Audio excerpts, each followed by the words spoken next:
ഇനി ഖബർ സിയാറത്ത് ചെയ്യുന്നതിനെ പറ്റിയിട്ട് അവർ വല്ലാണ്ട് പറയുന്നുണ്ട്.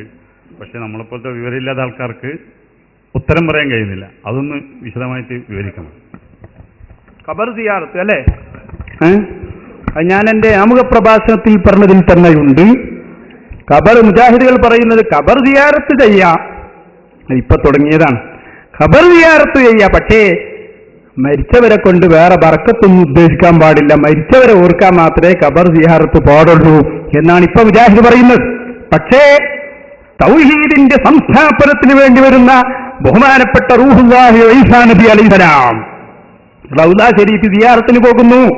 ഞാൻ പറഞ്ഞല്ലോ, ബഹുമാനപ്പെട്ട ഇമാം അബൂ യഅല തന്റെ മുസ്നദിൽ ഉദ്ധരിച്ച ഹദീസ്, ആദിവാസം പാദത്തിൽ വെച്ച് കായക്കൊടി ഉത്തരം മുട്ടിയ ഹദീസ്, അതിൽ വ്യക്തമായി പറഞ്ഞു ഖബർ സിയാറത്തിന്റെ രൂപം ബഹുമാനപ്പെട്ട ഈസാ നബി അലൈഹിസ്സലാം അല്ലാഹുവിന്റെ റസൂലിന്റെ സമീപത്ത് വന്ന് മരണത്തെ ഓർക്കുക മാത്രമല്ല ചെയ്യുന്നത്, അവിടുത്തെ റൗദയിലുള്ള റസൂലുള്ളാഹിനോട് ചോദിക്കുന്നു.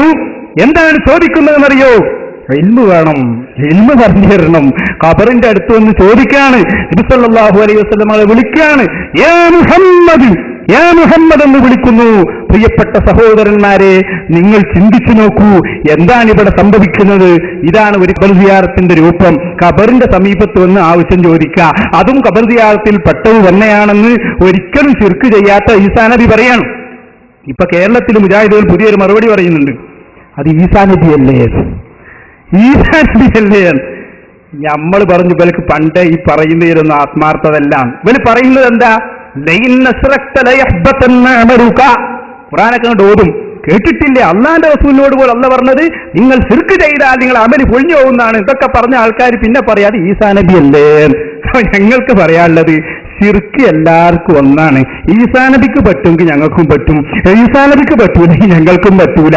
ശിർക്കിന്റെ വിഷയത്തിൽ എന്തില്ല, വേർതിരോ പ്രത്യേകതയോ ഇല്ല.